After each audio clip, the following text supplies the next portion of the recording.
कीर्तीचा परिणाम मग शिवाजी राजांनी स्वातंत्र्याचं स्वप्न मांडलेलं होतं आणि त्या स्वप्नाचा परिणाम रायरेश्वराची शपथ घेतलेली होती. ब्रह्मदेवाचा डोंगर कब्जात आणलेला होता. स्वराज्याचं तोरण तोरणावर बांधलेलं होतं. रातोरात पुरंदर कब्जात केलेला होता आणि या सगळ्या बातम्याची त्या कानावर पोचलेल्या ती वैतागलेली बेगम आवाज दिला रे कौन है जाएगा उस टक्कर में लेके आएगा उस शिवा को मेरे सामने जिंदा या मुर्दा. पण कोणी हलायला तयार नाही, बोलायला तयार नाही. अरे खाली खिल्लत पहनते हो.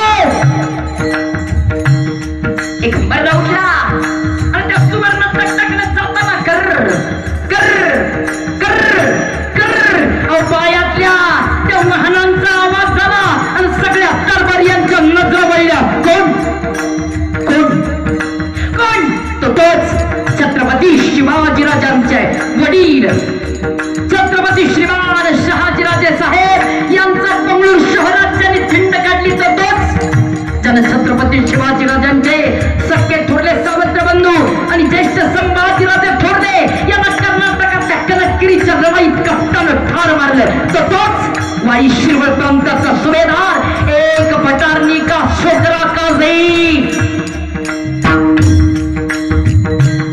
नाव त्याचं अफजल खान.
त्याही वेळेला माझ्या जिजाऊ मासाहेब पुढे झाल्या आणि आवाज दिला जिजाऊनी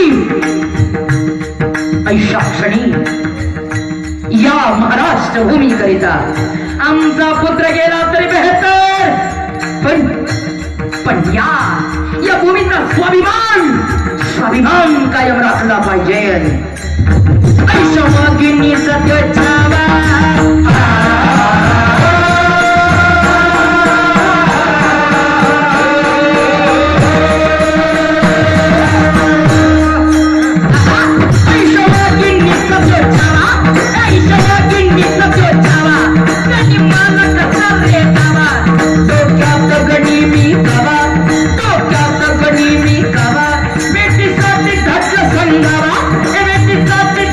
संगावा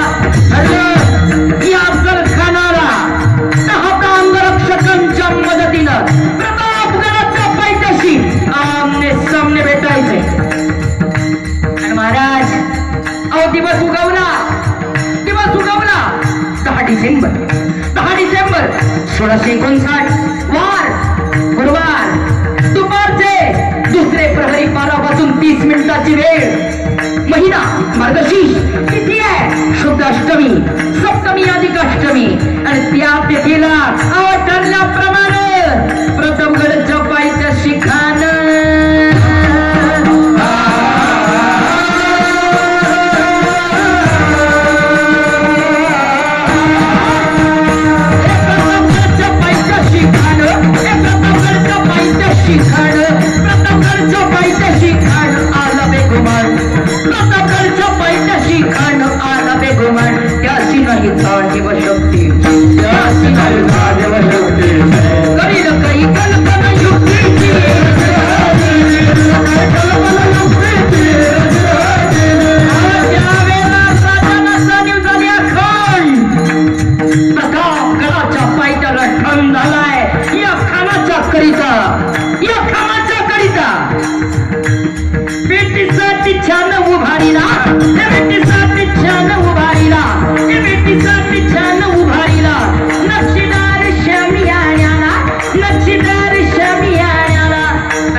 कामाची सज्जता कशी कामाची तयारी कशी सगळं माझ्या राजाने हेरले आणि तशी वेळ झाली अवघा महाराष्ट्र काळजीत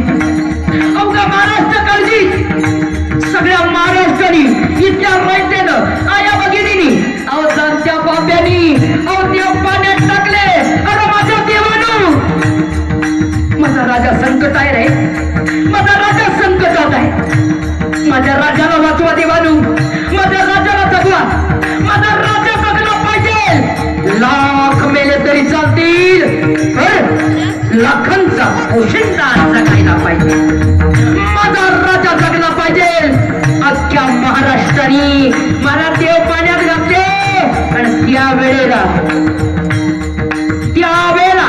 राजा तरणीच्या मागून जसे निघाले खून झाली आणि पाहिलं खान हाक मारितो हसरी खान हाक मारितो हसरी